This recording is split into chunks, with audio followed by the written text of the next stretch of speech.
Rain braided silver lines down the windows of La Fenice, a Manhattan restaurant where the floor gleamed like a piano lid and conversations moved in hushed, expensive tones. Haley Williams had been on her feet for 8 hours, and still she carried herself as if the night had merely begun.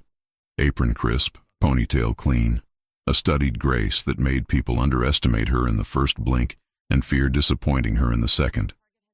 At the corner booth, 3 men in dark suits waited the way wolves did, relaxed but never resting. They rose as another man entered without fanfare. No introductions were needed. Even the room's sound softened as if it recognized a storm front. Francesco Marino didn't dress like old money. He dressed like consequence. Charcoal suit that fit like a secret, leather shoes that didn't need to shine to be noticed, jaw set with the quiet certainty of someone who could move a city block with a phone call. He slid into the booth and scanned the room exactly once. That was all it took to take ownership. Haley approached with a pen poised above her notepad. "Good evening." Still or sparkling? Francesco didn't look up from his phone. "I'll have the financial advice," with a side of sparkling. His men smirked. A few tables away, a hedge fund heir laughed too loudly. The joke, in the way of all lazy cruelty, was easy. Haley didn't flinch.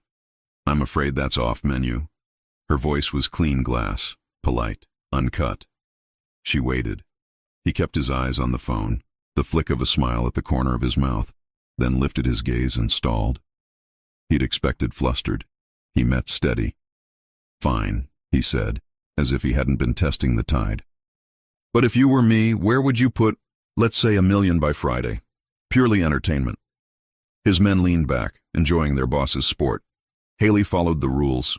1 heartbeat to decide whether to walk away, 2 to choose mercy. She opted for neither. 40% diversified across sustainable energy ETFs in emerging markets. Countries incentivizing infrastructure will beat bloated Western multiples. 30% in mid-cap value with depressed PE ratios due to overcorrection. 20% tax-advantaged municipals laddered over 10 years. 10% liquid for opportunistic buys when fear makes bargains. The smirk on the hedge fund heir curdled. A busboy paused, suddenly remembering an errand. Rain ticked louder against glass. Francesco set his phone down. He studied her the way men like him studied threats. Careful, interested, faintly amused that interest existed at all. Too specific for a guess. Not a guess. She nodded toward the specials card. "Shall I start your table with the burrata?" His second-in-command, Rico, couldn't resist. "What's the angle, sweetheart? TikTok finance?" Haley's pen never wavered. "My mother taught me numbers on a box of laundry powder and a $10 bill. I graduated to balance sheets out of necessity." Francesco's eyes brightened. Barely. "Necessity," he repeated. "Interesting asset class." "Only if you hold it," she said, and it was his turn to still. He gestured at the empty chair. 5 minutes. A glance to the maitre d', a nod answered by a bow. Rules rewrote themselves with the smallest movements. Haley sat, upright, feet flat, as if ready to run.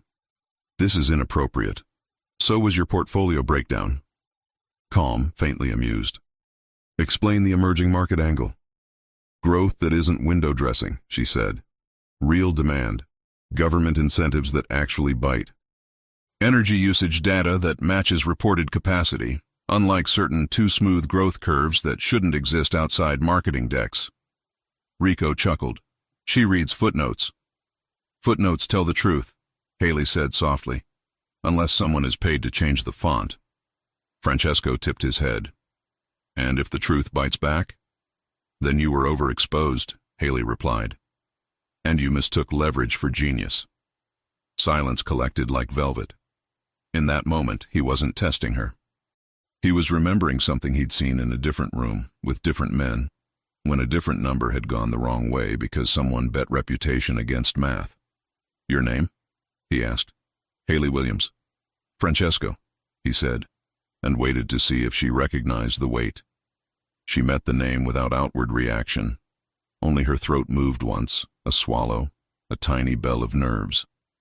He closed the distance not with his body, but with attention. "Let's pretend I have people who manage my money while I manage everything else," If your thesis is right, how would you prove it by Sunday? I would pull energy consumption reports against claimed manufacturing capacity for any company promising the moon on a solar panel. If output doesn't match draw, someone is gilding the kilowatts.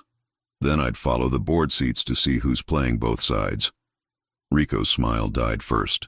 The third man, Nate, lifted his eyes from the door for the first time. Someone at the bar gulped a martini wrong and coughed. Francesco leaned back. "And what do you want for your trouble, Ms. Williams?" "Nothing," she said, standing, because she knew the cost of favors too well. "Just don't put financial advice on my check." She left before he could set the price. He watched her thread the room with the efficient grace of someone who had learned to carry more than plates. When the espresso arrived, exactly balanced, heat held within a narrow margin, it came with the bill and a $5,000 tip on a $340 tab. Haley stared at the figure long enough to know it was the exact size of a problem she hadn't voiced. She looked up. He wasn't testing her anymore. He was offering a bridge over a river without asking where it led. "I can't accept this," she said. "You can," Francesco said, "and you will." Her jaw tensed. "Under what condition?" "That you answer your phone," he replied, sliding a card across the table. Black, unmarked, the number handwritten. "When I call." Haley held the card as if it might bite. "And if I don't?" Francesco's smile barely touched the air. "Then I'll assume you prefer your current return on pain." Rain gathered itself outside, intent on a longer storm. Haley turned the card over with a thumb, as if checking whether the ink might smear. It didn't. Her phone buzzed in her apron. A denied financial aid email that pulled the floor an inch lower. She felt the hollowness of a bridge you swore you wouldn't cross, and the certainty of a current that would sweep you under. She looked up to return the card and found the booth empty. Only the black rectangle remained. A small, portable door. When her shift ended, she stood in the alley beneath a flickering lamp and dialed the number with a heart that betrayed her pride. It rang once.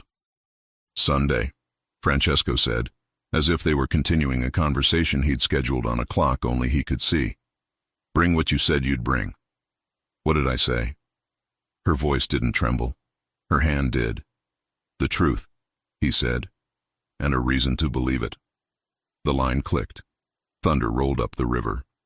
Haley closed her eyes and understood that her life had turned with a single joke she should have left on the table, until a second vibration rattled her phone. "Rent due tomorrow." "You good?" Her roommate's text waited like a verdict. She slipped the card into her pocket without letting herself think about it again, trying not to ask the question that always came after a miracle that looked like a trap. What if the miracle was the trap? And what if the trap, for once, was the door out? Sunday, 2:59 p.m. The elevator in the Merino building rose so smooth it felt like a held breath. Haley stepped off on the 85th floor, where the Hudson looked like a blade under winter light. The receptionist took Haley's name as if swallowing a pill, then glanced twice at the screen. "You're expected," the woman said, unable to hide surprise. David Rico Romano waited by the glass conference room, tie undone, expression assessing. He opened the door with a flick of 2 fingers. Inside, a wall of screens mapped markets in real time, stocks pulsing like heart monitors, crude oil moving in stubborn increments, currency pairs that tangled and untangled like dancers trading partners mid-step. Francesco stood with sleeves rolled to his forearms. There was a scar near his wrist that didn't match the suit. "You came," he said. "Your tip would cover 2 months of oxygen," Haley replied. "I'm not foolish enough to pretend I don't need air." He nodded once, accepting the bargain phrased as a fairness. "Show me." She had not slept much. She didn't need to. She needed data.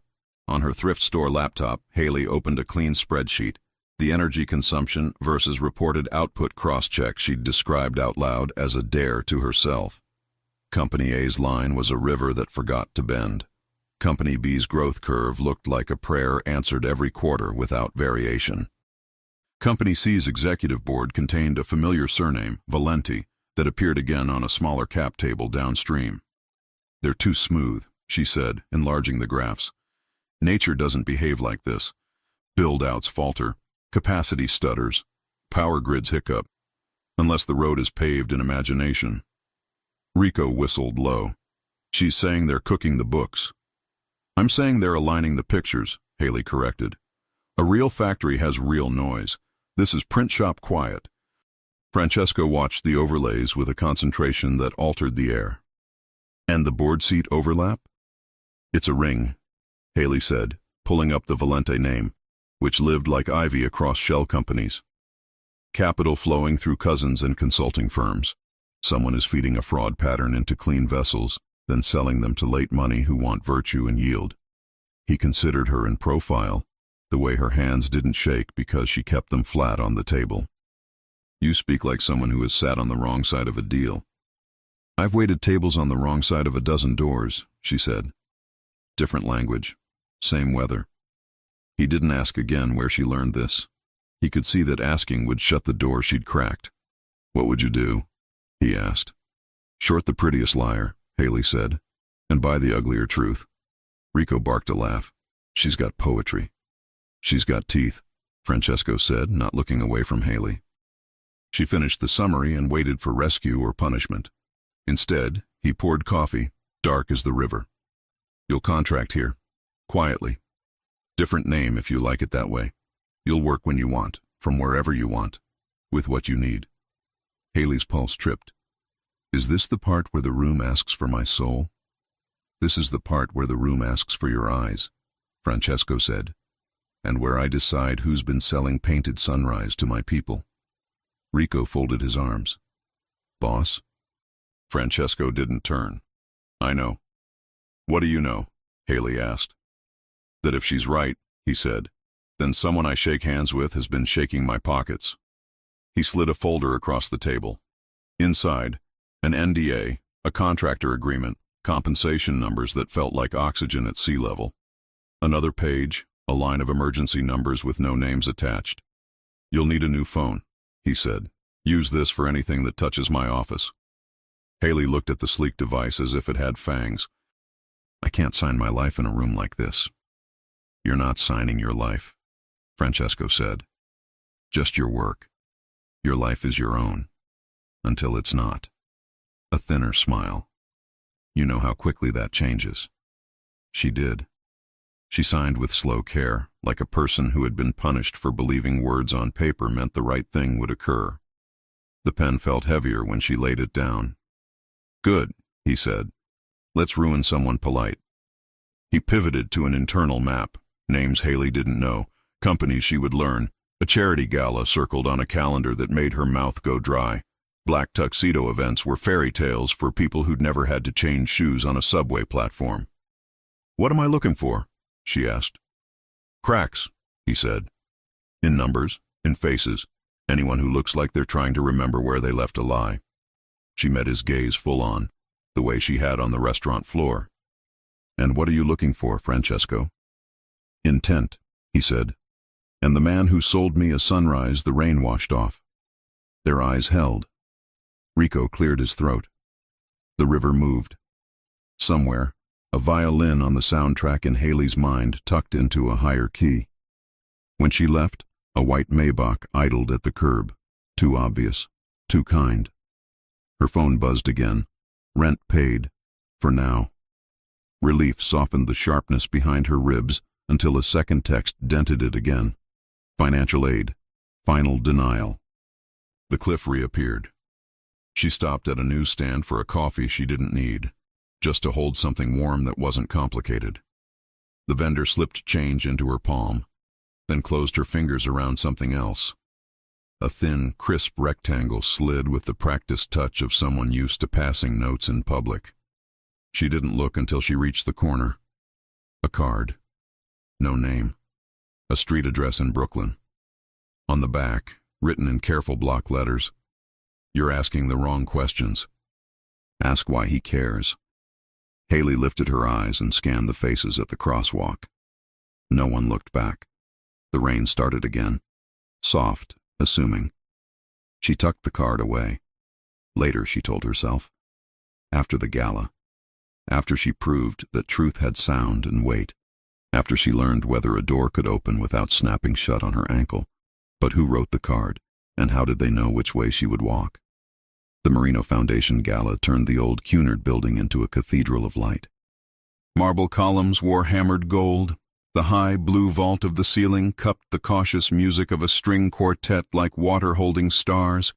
Waiters floated with silver trays as if the floor had been taught not to creak. People spoke the way the wealthy pray, quietly, and only to be overheard by the right saints. Haley Williams entered on Francesco Marino's arm in a midnight gown with clean lines and no apology. A borrowed diamond pin, small, old, certain, anchored her hair. The pin wasn't about sparkle, it was a provenance. He'd pinned it himself in the car with the careful authority of a man who understood how things are marked. "You don't have to pretend," he had said, voice low enough to belong to the leather and the city beyond it. "Just walk. People like us don't ask rooms for permission." She almost asked when she had become people like us. She didn't.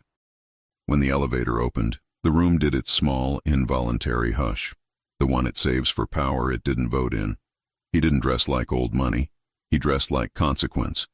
Charcoal suit that fit like a sealed envelope, cufflinks shaped like oaths, a knife sliver tie. Two men ghosted in his wake.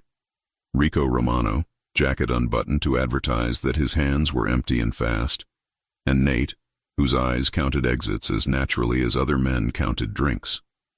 An elderly patroness in winter pearls reached for Francesco's sleeve. He bent to kiss the air above her hand.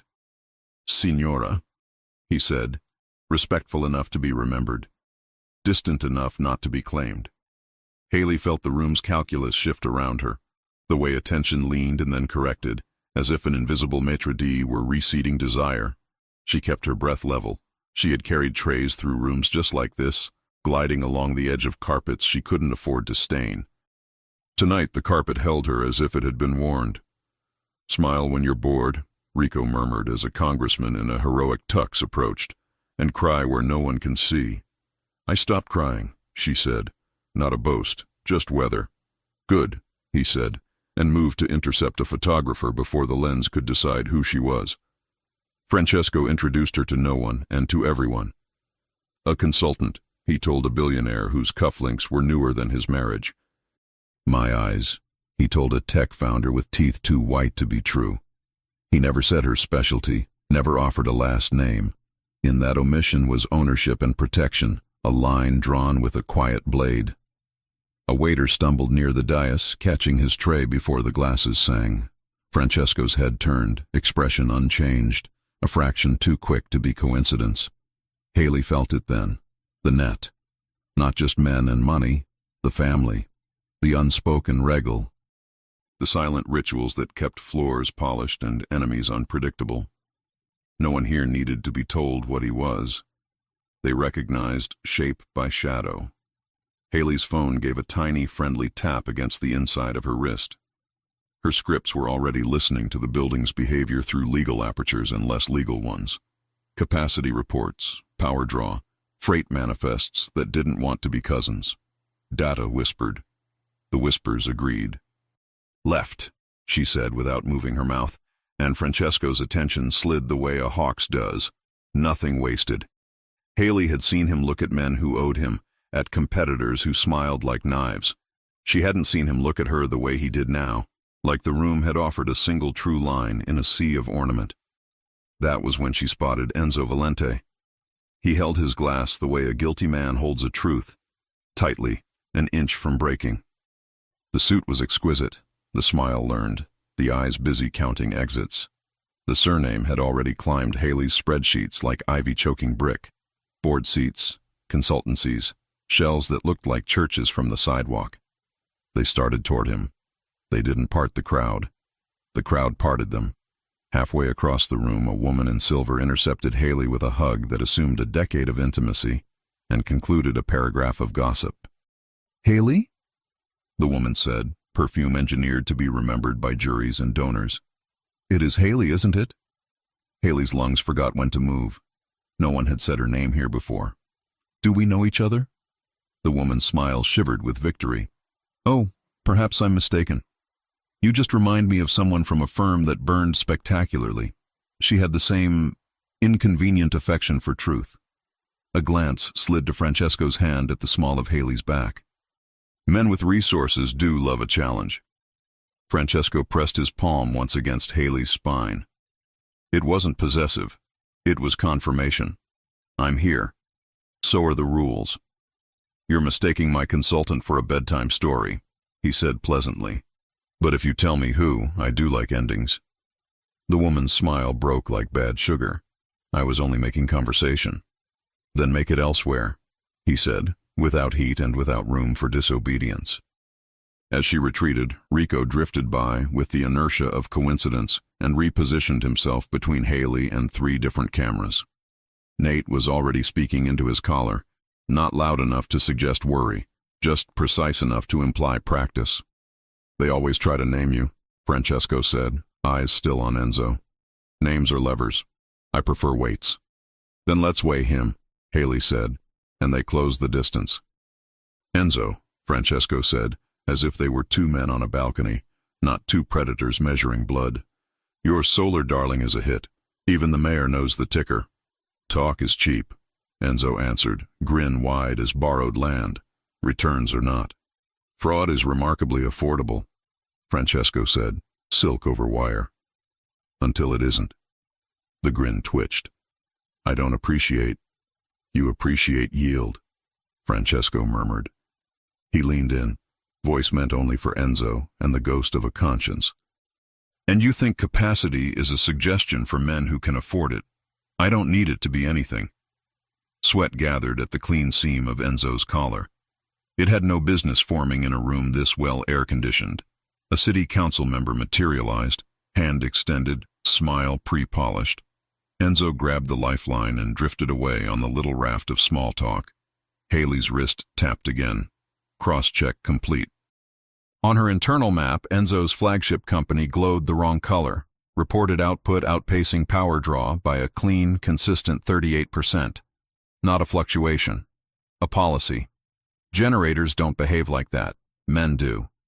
She traced the reports back and the path branched into familiar ugliness. Brackenridge Compliance Partners, a boutique firm that offered the moral equivalent of cologne to men who needed to smell like ethics. Haley's finger paused on a subdirectory named like a joke at a conference. Euphrates. It was nothing.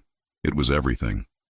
The last time she'd seen a project named for a river, it had carried evidence under a city paved with deniability. Francesco, she said, and the word came out thinner than she liked. He saw the pallor shift in her face and adjusted, half a step closer, a fraction of warmth. What is it? Euphrates, she whispered. They reused the pattern. He didn't ask what pattern. He looked at her the way a man looks at the page where the confession should be and isn't, then touched the comms bud. Rico, who in this room would baptize a fraud? Reading lips, Rico murmured. Brennan is here, with donors. William Brennan, compliance priest on weekdays, bagman on weekends. He moved through rooms with a smile that performed benevolence and a Rolodex that performed surgery. Haley watched him incline his head as if blessing an heir. The older voice from 100 morning shows, the one who told the city which virtues it could afford this quarter. Music swelled. It should have been triumph. It felt like misdirection. Francesco's phone lit with a single line of text. Do you know who she is? No signature. An origin masked behind 7 mirrors. The screen offered his own face back to him for a second, a man who had not earned this question and would not ignore it. He tilted the phone, let the message die without touching it, and set the device face down on a tray passing by, where it disappeared into an orbit that kept circling him anyway. Haley felt the electric static of a withheld truth. She didn't ask. He didn't lie. Valente just stepped out with Brennan, Nate said, voice cool as glass in his ear. Francesco moved to follow and would have if Haley's fingers hadn't found his sleeve, a reflex faster than decorum. If they see you watching, they'll move the servers, she said, almost without breath. You'll kick in the right door and shake hands with fresh paint. He recalculated mid-stride, the way a man used to drawing maps learns to fold one smaller. What then? Make them think we're clumsy, she said. Offer a partnership. Pretend you're impressed. Men like that live to tour you through the machine that prints money. I don't pretend, he said, a matter of creed. You don't have to, she answered. You're the audience they've been rehearsing for. His mouth tilted. Contempt, amusement, admiration, all in the same spare angle. And you? I go where the numbers sleep, she said, quietly. He never asked how she knew what she knew. He recognized the shape of damage and refused to interrogate it mid-battle. He nodded once. 15 minutes. 12, she countered. You don't know their wires. The smallest smile ghosted his mouth. Go. She turned toward the service corridor, posture relaxed, pulse a drumline. Rico intercepted a staffer with a camera and deleted 3 photos with the effortless charm of a man teaching a stranger to breathe. Nate stepped into the path of a junior politician who wanted a handshake as a souvenir and redirected him to the bar with a sentence that sounded like fate. Haley passed through a door marked staff with a confidence that came from 100 underpaid shifts and 2 lives she didn't own anymore. The corridor hummed in fluorescent sea. Someone had mopped too recently. The floor reflected her like a road at night. Behind her, the ballroom performed Charity. Brennan drifted back in wearing gravitas like a tailored coat. Enzo whispered to a deputy commissioner with the guilty calm of a man who had paid for this whisper in advance. A server with shaky hands dropped a tray, and a glass split against stone, a sudden sharp punctuation. The mayor's wife startled. Francesco was already there, apology wrapped in wit, smoothing what didn't matter to protect what did. Small mess offered up as cover. Do you believe in luck? A donor asked him, foolish enough to try intimacy. I believe in timing, he said, and kept the man exactly far enough away. On a balcony 2 levels above, a single camera lens nested inside a bouquet caught Haley's retreat as a sliver of light against darker light. The hand holding the bouquet did not belong to house security. It belonged to the kind of man who gets paid to notice where doors lead. He tilted the bouquet an inch to track her and then put it back, making a note with a wrist that had broken once and healed wrong. Down the service hall, Haley reached the freight elevator. It arrived with the tired dignity of machines that have carried too much for too long. She stepped inside, pressed 40, and pulled a keycard across a reader that didn't look like a reader unless you wanted it to be. Just before the doors met, the panel blinked, a tiny traitor heartbeat. Her new phone vibrated once. A message slid across the dark. 15 became 10. Move. F. How many alarms could a body hold at once and still move like water? The doors kissed shut. Back on the floor where the champagne was teaching 3 men to confess opinions, Francesco's phone lit again on a passing tray, found its way to his hand, and showed him a second message from the number that had liked questions more than introductions. You're asking the wrong question. Ask why she refuses to be named. He looked up, not at the message, at the room, at Brennan, at Enzo, at the men who smile and make schedules for other people's punishments. Then he looked toward the door where Haley had gone alone, and for a full breath the facade cracked just enough to reveal the ritual underneath, a superstition that men like him learn at altars with candles and mothers. Never let the person you care about walk into a room you haven't blessed. He touched the comm. Nate, eyes on 40. Already there. Rico, if anyone asks where my consultant is. She's none of their business, Rico said, already moving. The quartet rose into something from Vivaldi that felt like a dare. The mayor asked for a photo and didn't get one. Brennan turned, shaken by nothing, and made eye contact with Francesco across 20 feet of polite civilization. He lifted his glass by a centimeter, acknowledgement or threat, and smiled with the endurance of marble. Francesco didn't lift anything. He let the room see him not move. In the elevator's chrome, Haley's reflection steadied. She had walked into enough fires to know which ones had exits. The cab shuddered once like a living thing deciding whether to trust its cables. Floor numbers climbed, 36, 37, 38. The elevator slowed. Between 39 and 40 it hesitated, an intake of breath in a throat made of brass. A shadow crossed the seam of the doors from the other side. It stood very still, as if listening. The panel blinked again. Another false neutral. Haley's hand hovered over the emergency stop, then chose stillness. Sometimes the smallest movement was the biggest answer. Somewhere above her, a bouquet drifted past a security camera that blinked, recording in a red no one was supposed to see. Somewhere below her, a text hopped between towers and fell like a coin into a fountain. "Do you know who she is?" The elevator settled, deciding, for now, to obey. The doors began to open onto a corridor that shouldn't echo and didn't. Light met metal. Cold met breath. Who waited on the other side, and how many names would the next room demand before it believed her silence? The service elevator shuddered once like a living thing and carried Haley to the 40th floor. Carpets muffled secrets. Light fixtures hummed an office hymn. A discreet plaque read, "Brackenridge Compliance Partners," in a font that tried not to exist. The security pass Francesco had arranged worked on the first door, then the second. The third required a code she shouldn't have known. Her hand hovered, then entered it anyway, muscle memory from an internship interview she'd never received a rejection for. Just silence, then a rumor about someone else who'd been a better fit.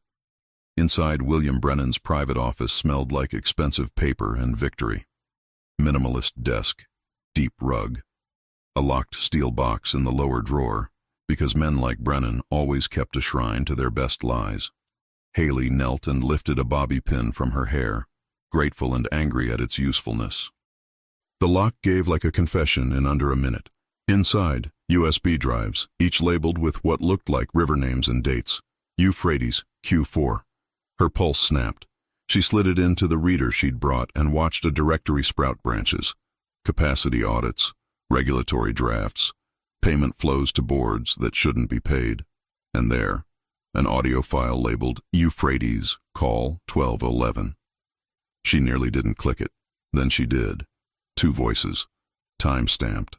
The first smooth, older. The second younger, brittle with adrenaline. Older man. "She'll ask for the raw data." Younger man. "We'll give it to her, with the edges filed." Older man. "And if she asks why the curve is smooth?" Younger man. "We say we hired better engineers." Older man. "And if she won't be bought?" Younger man. "Then we buy the room around her." Haley's throat closed. There was no name attached, but she knew that cadence like a bruise she'd learned to ignore. She'd heard a version of it in a smaller life when she thought merit cured rot. The extraction program blinked 80% complete. 7 more minutes. Her phone buzzed with a single message. 15 became 10. Move. F. She wiped prints, returned the drives, closed the drawer, and let her breath out in small measured pieces. The elevator dinged down the hall. Footsteps. 2 security guards in conversation. "Boss wants the security report on his desk tonight." "At this hour?" "You know how he is when he smells smoke." They turned the corner and Haley slid behind a column that didn't hide enough. One guard reached for the door handle. The handle started to turn. And somewhere in the building, glass shattered. A shout. A chorus of "oh no" pitched like theater. "Christ," the guard muttered. "That's the ballroom." "Go," the other said. "I'll finish the sweep." Haley counted heartbeats as one pair of footsteps receded. The remaining guard pulled his phone, soothed someone's panic in a low voice, and texted with the deranged cadence of a man trying to look calm while failing. He moved on. Her program chimed 100%. She pulled the drive, wiped the port, closed everything she'd opened, and left the room exactly as the air remembered it. In the ballroom, a server was soaked in champagne and tears while Francesco apologized to the mayor's wife with perfect penance. The mayor's smile, terrible and practiced, forgave him for the spectacle she knew had cost him nothing. Haley re-entered the light from the opposite side she'd left, as taught. Hair and dress unruffled, eyes bright with adrenaline she politely ignored. Mission accomplished, she breathed. Francesco's eyes flickered with the relief he wouldn't show an enemy. Good. They were steps from the exit when Enzo Valente intercepted them, confidence temporarily restored by the crowd. "Leaving so soon?" Enzo said. "I never had the chance to admire your consultant's insights." Francesco's hand touched Haley's elbow. Some men leave a party when it stops being useful. Some men don't recognize that moment until the lights come on. Enzo's grin returned, smaller. We should talk, Francesco. The Euphrates flows strong this quarter. Haley's stomach dropped into the floor. He said it on purpose. He was daring her to flinch. She did not. Rivers flood, Francesco said mildly. And floods ruin furniture. Enzo's eyes sharpened as he clocked the non-reaction and didn't know where to put it. We'll be in touch. They reached the car. The city moved like a living machine. Inside the Maybach, Haley opened her clutch with fingers that didn't shake and placed the extraction device on the seat between them as if it were a live animal that had chosen not to bite. What's on it? He asked. Enough to make someone sleep badly, she said. Maybe enough to wake a prosecutor. Prosecutors sleep badly when they owe the wrong favors, he said, dry. She turned to him. Then we use the court that doesn't take bribes. And which court is that? He asked, genuinely curious. The one with math, she said. For the first time that night, he laughed. A surprised, delighted sound that made the car feel smaller and warmer. Back at the office, Rico and Nate waited with a team whose names Haley wouldn't be told yet. The extraction spilled across screens. Emails between Brennan and a regulatory aide whose ethics had a price. Board minutes that referenced adjustments to align investor expectations. Payment schedules routed through clean nonprofits for dirty reasons. Then the audio played, and even the men who'd learned to keep faces still looked at the speakers like they'd just heard a ghost sing. Can you enhance it? Francesco asked, eyes narrowed. Already cleaning, Nate said. A tech ran a filter. The older voice crackled into clearer profile. It was a voice men lined up to smile at in daylight, the unassailable older statesman of philanthropy who judged young entrepreneurs on breakfast panels and funded scholarships with one hand while moving money with the other. When the cleaned clip finished, no one spoke. Haley watched Francesco hear the line by the room around her and knew a decision had been made inside him that would not be unmade. Who sent the text? She asked quietly. He glanced at her. What text? She held his gaze. The one asking if you know who I am. Rico's eyes flicked between them. Nate looked away, respectful. Francesco didn't blink. I get plenty of texts from cowards, he said. Their handwriting changes. Their fear does not. She accepted the dodge because she was not ready to answer the implicit question in reverse. There was a card, she admitted. Someone slid it to me at a newsstand. It said I was asking the wrong questions. What are the right ones? He asked. Why you care, she said. He looked at the river of evidence moving across the screens, then at her. Because the truth owes me nothing, he said, and I owe it a rude awakening. He didn't add the part neither of them could name yet. Because you remind me that I haven't given up admiring people who refuse to drown. The tech turned from the console, pale. There's more, he said.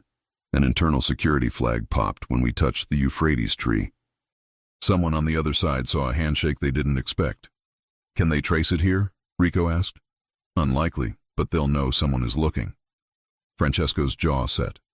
Then we make them look back, where we want. How? Haley asked. He met her eyes. We accept a partnership, he said softly, and we write the terms. Her chest tightened. You're going to walk into their office. I'm going to invite them into mine, he said. And while they're admiring the art, we'll follow the pipes back to the river mouth. Haley imagined a doorway opening and closing on fingers. We do this my way, she said. No bravado, no heroics. If any part smells wrong, we burn the plan and walk. Francesco inclined his head. Your way, he agreed. With my teeth. He offered his hand then. Business formal, not a promise, not yet. She put her palm against his and felt the warm, human shock of contact, the unprofessional desire to hold on when she was supposed to let go. She pulled back first because she had learned to. The text console chimed again. A new alert blinked in harsh red. Incoming meeting request. Brennan, Valente, tomorrow 2 p.m. They were quick, they were confident, they were coming. And someone, somewhere, was writing a message in block letters and sliding it toward a different hand. Will the door we open be the one we can close? The next day, Brennan arrived at the Marino offices with Enzo Valenti half a step behind and a junior lawyer whose eyes moved like loose change in a coat pocket. He brought charm, penitent humility, and a proposal printed on thick paper that wanted to smell like money. Francesco received them not at the long conference table, but at a seating area with a view. He offered espresso that Brennan declined because he preferred tea, which they did not have. "We like common cause," Brennan began, every syllable polished. "We admire your foundation's work. We believe in green growth that lifts all boats." "Boats sink when you fill them with wishful thinking," Francesco said pleasantly. Brennan's smile didn't dim. "Which is why we have compliance." From the monitoring room behind the mirrored glass, Haley listened through a discreet headset, eyes moving between the live feed and the contract her team was tearing apart on screen. She marked the clauses that presupposed system access for technical due diligence. The access flowed one way, into Marino servers, under a pretense Brennan's lawyer had crafted to seem inevitable. "It's a data mining trap," she told Nate, who sat beside her. "They want our models, our client list, our keys. They'll take a copy while praising our foresight." Nate nodded, alert to her cadence. "Can we make that tunnel go both ways?" "We make a sandbox that looks like our house," Haley said, "and wire it for sound." On the floor, Brennan shifted to soft intimidation. "We do try to avoid misunderstandings in public, Mr. Marino. Our friends in City Hall appreciate partnerships that keep jobs safe." Francesco smiled as if the weather pleased him. "I have friends too." "Frenemies then," Enzo muttered, attempting levity. Brennan shot him a warning with his lashes. Francesco leafed through the proposal as if tasting a wine. "Fine," he said. "Let's pilot. Minimal data share, tight scope. My team will tailor the access." Brennan's jaw moved, hidden under a pleasant beard. "Of course," he said, voice frictionless. "We're flexible." They weren't, but they could pretend while they looked for a second door. When they left, Francesco walked to the mirrored glass and saw only himself. "Well?" Haley stepped out of the shadow and felt the room tilt as Brennan's cologne faded. "They're greedy," she said, "and patient." "Which one is more dangerous?" he asked. "Patience," she said quietly. "Greed is loud. Patience is a watch." He considered that as if turning the idea in his mouth. "Then we teach their watch to tell our time." The next 48 hours were a ballet of code and misdirection. Haley and the tech team built a honeypot, a simulation of Marino's internal systems that looked authentic from 30 feet and lied at 3. The sandbox contained markers that responded only to Euphrates pattern queries. Touch the river, and the river lit. Francesco took calls with partners and held meetings that meant less than the pauses between sentences. He slept on the very edge of sleep. When hunger came, he forgot to let it in. And always, somewhere behind his eyes, Haley's profile made a shape he couldn't file under business. At night, she went back to her tiny apartment where the fridge hummed louder than the building and read and reread the newsstand card. Why he cares. The question felt less like suspicion now and more like a dare to believe the simplest answer. Because some men care for reasons they can't say out loud without giving something away. On the third day, the pipe sang. A ping in the sandbox triggered their alert. Brennan's team had connected under the limited scope, which Haley had designed to look generous while providing nothing Marino couldn't afford to lose. As predicted, they immediately probed beyond the agreed endpoints, sniffing for a door into trading models and client rosters. "Hello, Euphrates," Nate murmured. "Don't chase," Haley warned. "Watch, learn their handshake, then shake back." In the next hour, the pattern repeated. Curated, careful. Brennan's people were seasoned thieves dressed as auditors. But thieves grew confident when new rooms obeyed old maps. Then someone on Brennan's side made a mistake, small as a single keystroke that called a deprecated function mapped to a legacy internal ID, a ghost tag that exposed the machine on their side for a fraction of a second. Nate swore softly. Haley's fingers flew. She pulled down the machine certificate, traced it to a subnet in a building Brennan didn't list on any brochure, Brackenridge Annex, 47th and 10th, and captured a time window when the machine updated from a local repository. Every update was a mirror. Every mirror showed the room behind the mirror if you angled it right. "Got you," Haley whispered, and felt something like the old her, the analyst, turn in the light. They had the doorway, the schedule, and the partial map. They didn't have the key. Francesco stepped beside her, near enough that his presence adjusted the oxygen. "How bad do we need inside?" he asked. "Bad," she said. "Not permanently. Just long enough to copy the vault." Copying the vault wasn't theft the way a man in a ski mask understood the word. It was proof of crimes too careful to leave bloody fingerprints. It was also dangerous enough to make other people decide whether Haley lived out the month. "No heroics," he said. "And no half measures," she replied.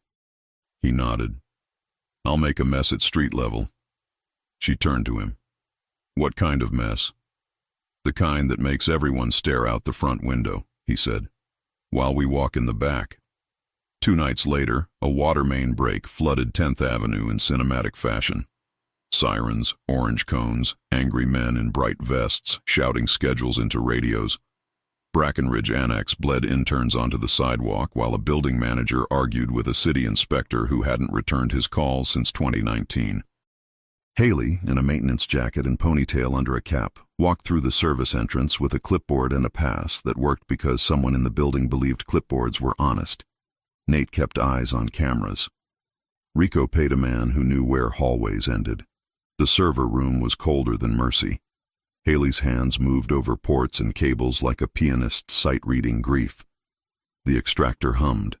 The room hummed back. Her heart counted seconds badly. Footsteps in the hall. A muffled complaint about boots. The handle twitched. She froze. Outside, a voice she recognized from the audio said, "If the building's underwater, why do we still have to work?" A second voice laughed low and cruel. "Because money doesn't drown." The door didn't open.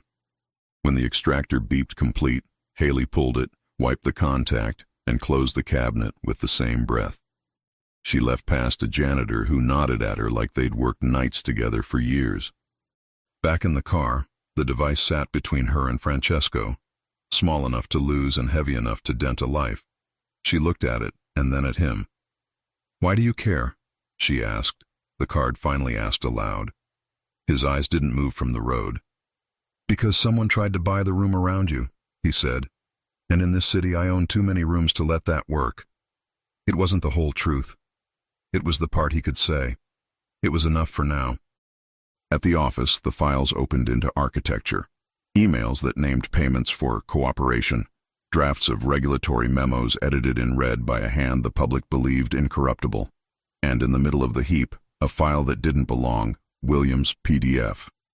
Francesco felt the world tilt. Haley's name flickered on the screen in letters that had no right sitting in that directory. He looked at her, and she, finally, quietly, nodded. "That's me," she said. Rico's eyes sharpened. Nate swore softly. No one moved closer to the screen because reverence, like fear, creates space. Francesco opened the file. A dossier. Not just numbers, addresses, former roommates, college transcripts, a photo taken 2 years ago outside a diner in Queens where Haley had worked breakfast in winter. At the bottom, a note. If she reappears, neutralize. He tasted iron. "Who did this to you?" "I used to believe in the market," Haley said, voice level because practice made perfect. "I found a pattern I wasn't supposed to. They erased me and put my name in a file cabinet labeled if necessary." "Necessary for what?" Rico asked, already knowing. "To keep the river smooth," she said. "With a body in it." Francesco closed the file with a care that looked like fury dressed for dinner. He touched the comm in his ear. "Get me every lawyer who owes me a favor," he said, "and 3 who don't." "On it," Nate said. Francesco turned to Haley. There was a rule he'd never broken. Don't promise what timing might steal. He broke it anyway. "You are with me now," he said simply. "They will not touch you, not while I'm breathing." The air in the room changed. Buildings have heard vows before. Some they believe, some they test. The extractor dinged again. a small bell interrupting a prayer. Another file surfaced, tagged with a date 3 days from now and a subject line, containment. "Read it," Haley said. Nate's lips moved as he scanned. "They're scheduling a visit to the Marino offices," he said, voice flattening. "Not to talk, to plant something that looks like a crime." Francesco's gaze went arctic. "Then we don't just prove them dirty," he said. "We prove they tried to dirty us." "And we show it to the city," Haley said. "And the country," he replied. They were still building the plan when the building PA chimed with an event no one expected. Fire alarm, real smoke in a stairwell that shouldn't have had a cigarette near it. The floor began to move, practiced, controlled. The extraction rig sat blinking on the desk, full of everything and glowing like temptation. "Go," Francesco told his team. "Francesco," Haley started. He motioned her to the door. "We leave it," he said. "If they get into the room, they find nothing." He tapped the safe in the wall with 3 fingers. A panel slid 2 inches open, enough to swallow the drive in a heartbeat. The stairwell smelled like damp metal and glue. Haley's hand found the rail, cold under her palm. They descended step by orderly step until a man in a maintenance jacket rounded the landing below and looked up at her with recognition he tried to hide. He smiled with block letters in his eyes. "Ms. Williams," he said pleasantly, voice the calm of a person who has practiced it. "Do you have a moment to talk about containment?" Francesco moved before the man could finish the word. Rico moved faster. The landing became a box with a single language. The fire alarm screamed approval. Somewhere in the building, a camera watched a story write itself. Who pulled the alarm, and who planned to finish what a file had scheduled 3 days from now. The maintenance man didn't get a second sentence.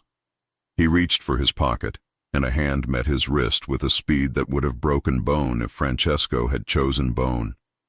He chose tendons instead. The man's knees hit the landing with a metallic clatter. Rico removed a phone from the jacket with the indifference of a person doing laundry. "Call it," Francesco said, voice low.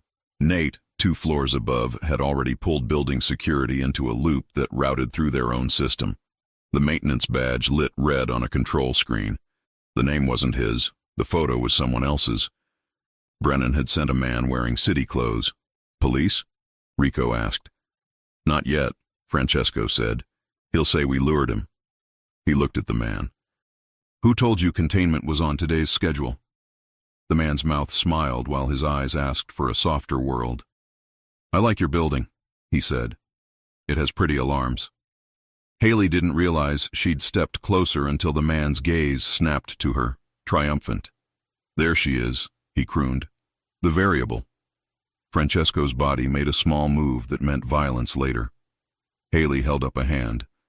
"This is the part where you tell me I can't win," she said. "Right before you lose the file naming all your friends." The man's smile finally faltered. "What file?" "The one where you plan to install evidence on our network," she said. "Bad plan. Worse execution. Your deprecated call exposed your machine. We have your map." For the first time, the man looked afraid. It made him ordinary. Rico leaned in, amused. "Tell Brennan," he said softly, in a voice made for promises you hope you can keep, "that the river he built runs backward now." They delivered the man to a security office they controlled more than the city did, with paperwork that would exist when scrutiny required it. When the alarm cleared, the floor returned to its desks as if nothing had tried to burn. The next hours became a court of their own design. Lawyers assembled in the conference room with faces that understood mess. Journalists Haley trusted from a distance were given time-stamped snippets, enough to start calling fact. A U.S. attorney who owed Francesco a favor from a different life returned a call on the first ring. Brennan's office called to reschedule a follow-up. Francesco's assistant replied with polite ice, "We're assembling a joint statement. Your presence will be welcome." Brennan didn't answer. He sent a different man with a bouquet of regret at an hour when decent people slept. The doorman at the Marino building turned him away without asking permission. On the 5th day of the week that had shifted a city's temperature, the story broke. not in a blog that could be bought or a station that could be pressured, but in a paper that liked records. The article didn't speculate. It published audio of "Buy the room around her." Emails excised of deniability. Euphrates set out in increments the public could follow without a degree. Everyone who'd shaken Brennan's hand scrambled to remember where their other hand had been. Valente issued a statement about being misled by vendors. The mayor pledged a task force that would produce a schedule. That afternoon, a black car without plates parked across from the Marino building and didn't leave. Haley watched it from an interior room with one window and took a breath that didn't calm anything. "They won't try here," Rico said. "They'll try where I sleep," Haley said. Francesco shook his head. "You'll sleep here." He'd said it as an option before. He said it now, like policy. She wanted to argue on principle. The look in his eyes moved the argument into a place called later, if you must, but not now. The guest suite was quiet and expensive without being cruel. She showered the day off and put on one of the t-shirts folded in the drawer. Their existence felt like the strangest kindness. Then stepped barefoot into the kitchen where Francesco stood in shirt sleeves making coffee as if the world hadn't rung alarms for 5 days. His forearms were the kind that carried weight without complaint. A small scar by the wrist caught the light and told a story she didn't ask to hear yet. "Insomnia?" he said without turning.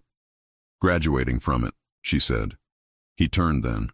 The room, idiotically, forgot it had seen him before. "Do you miss it?" he asked. "The old future you planned?" It was the first raw question he'd asked that hadn't been about a file. "I miss the girl who believed work was a spell that turned bad men into honest ones," she said. "She was sweet and stupid. She was good," he said, "and she learned." He brought her a mug, fingers brushing hers long enough to make the air do that shifting thing again. She breathed coffee and him and steadiness. It had been a long time since steadiness had smelled like a person. They didn't kiss then. They took a step into a silence that didn't feel empty. Words would spoil it. Heat would name it too soon. Sleep finally arrived like an apology.